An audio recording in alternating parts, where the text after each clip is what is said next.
Hello, friends, and welcome to the 52nd episode of the Intermission Show at SLO REP. It is Friday, September 11th, 2020, and we have a little different show for you today. Later in this episode, our ACT Spotlight will beam KERRY DIMAGGIO into the show to introduce some remarkable young artists who submitted videos for this week's assignment. But first, the board and staff of SLO REP wanted to follow up on a subject that is very dear to our hearts. On June 12th of this year, our organization released a written and recorded statement in response to the Black Lives Matter protest occurring both in San Luis Obispo and around the world. This initial statement listed a series of questions that we felt our organization must honestly answer to begin the process of becoming a truly anti-racist theater. The starting point for this discussion was our belief statement, which I would like to share again with you now. Live theater's powerful storytelling connects people in ways that open the mind, nourish the soul, and illuminate our shared humanity. We quickly realized back in late May that it is impossible to truly live in that belief as a theater when your understanding of those phrases, due to widespread economic inequality, due to pervasive systemic racism, is unbelievably narrow. All of us here at SLO REP had and still have a lot of listening and learning to do. Over the last few months, we have met several times to discuss our individual and organizational progress and missteps in order to try to identify tangible, actionable steps forward. SLO REP is in a unique position in that we are raising the funds to soon move into a brand new building dedicated to illuminating our shared humanity. It is our number one priority to do everything we can to ensure that this new theater is built with a strong, diverse, anti-racist foundation, and that we act now in our current space, even while we're close to the public, to leave no question that we can move forward with integrity and true solidarity. So today, I would like to share our next steps and commitments as an organization. This is only the beginning. We are committed to continuing this conversation and evolution of the company and acknowledge that these initial steps are only the starting point. We expect these goals to change, shift, grow, and expand as we do. Question 1. How can SLO REP use the power of live theater and its platform in the community to fully realize our belief statement in the context of the Black Lives Matter movement? This was a difficult nut to crack, given that we are currently closed to the public due to the COVID-19 crisis.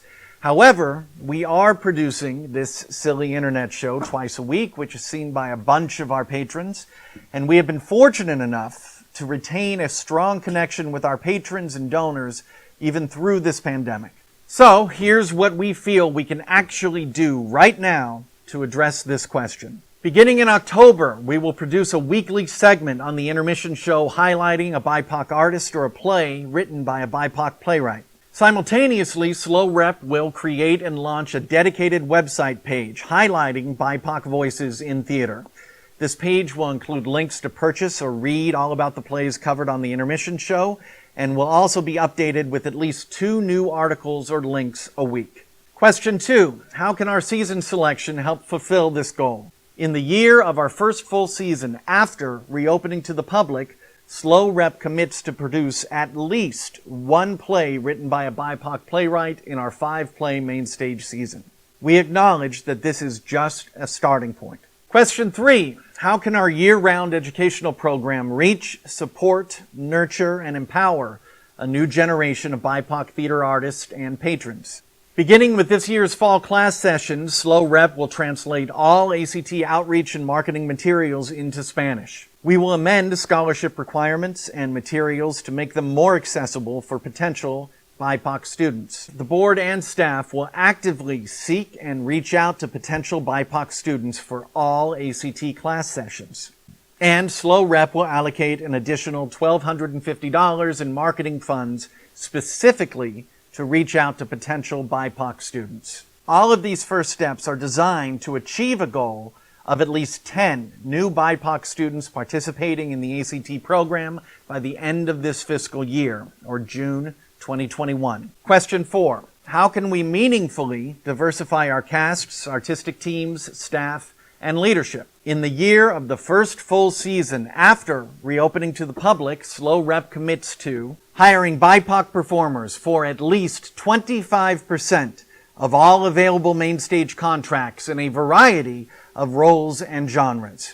Hiring BIPOC directors or core artistic team members for at least 20% of all available main stage contracts. Organize in-person auditions in areas with a greater population of BIPOC artists. And add at least one BIPOC board member. And while SLO Rep is COVID closed, we commit to organizing and completing virtual auditions and submissions specifically targeting actor communities outside of our immediate circle to begin building new relationships with BIPOC artists. Question 5. How do we need to adjust our annual budget to allocate sufficient funds to meaningfully address these questions and make significant lasting changes? The board and staff of SLO Rep commits to immediately allocating $2,000 in the annual budget to fund all ACT action items listed in question 3, and allocate $5,000 in the annual budget to fund all other action items, questions 1, 2, and 4. While we recognize that we have a long way to go, we are happy to offer these first steps and look forward to being held accountable to these items. We are also currently in the process of updating our strategic plan, adding a dedicated module in the document focusing specifically on diversity and outreach goals encompassing all aspects of the organization. We will certainly get it wrong some of the time and need to try it again. However, we are absolutely committed to do the work, to figure out the best way forward for each, and to allocate the sufficient funds to make it happen. If you have any questions at all, or would like to suggest specific areas that you feel SLO Rep should focus on in the future, please feel free to email me at kevin@slorep.org. Thank you so much for listening, everyone. Now, let's take a Fast and Furious style left turn and check in with Education Director KERRY DIMAGGIO for this week's ACT Spotlight assignment.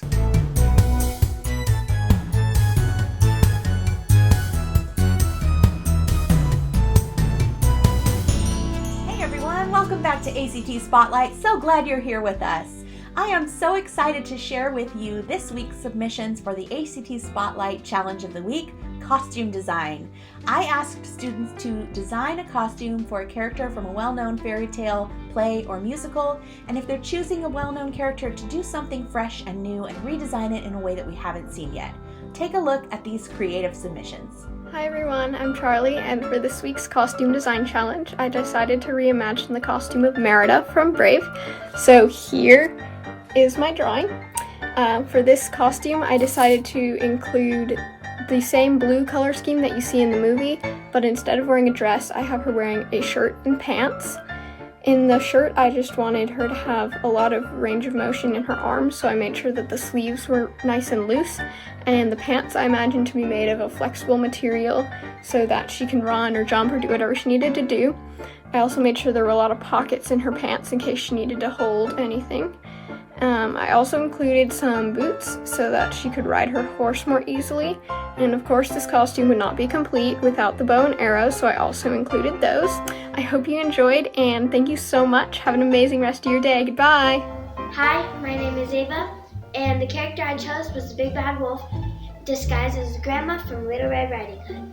I picture the grandma as a hippie in the 60s, which, when she grew older, she never grew out of it.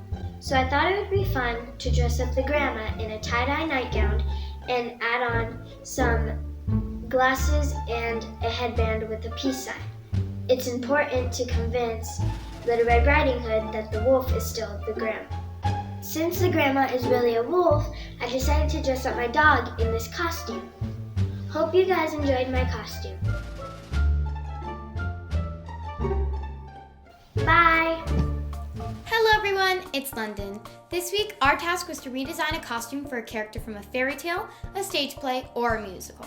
The character I decided to redesign was Dorothy from The Wizard of Oz. The reason I wanted to redesign Dorothy's costume was because, although I love her original outfit, I wanted to change it up and make it a little more modern, perhaps something I might be able to wear.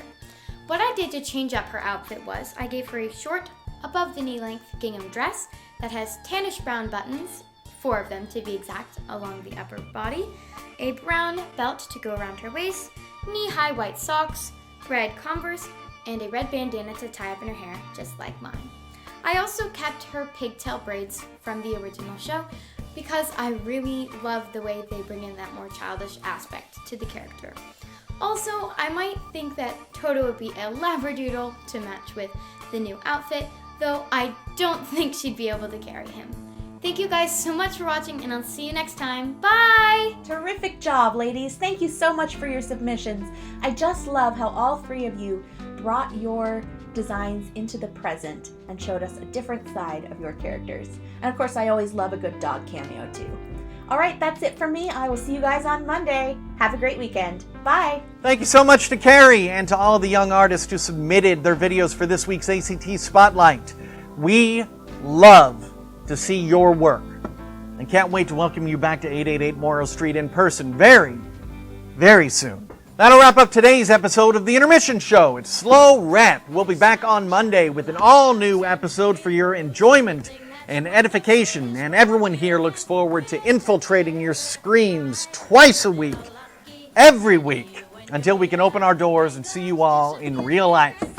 Spoiler alert, I have put on a little bit of weight. This polo, sadly, is slimming. Thank you, as always, to our medical personnel, essential workers, county and city officials, and everyone who is working around the clock to bring this crisis to an end as soon as possible. We cannot thank you enough. Have a great weekend, everyone. Hug who you are allowed to hug, and we will see you real soon. Wear your masks.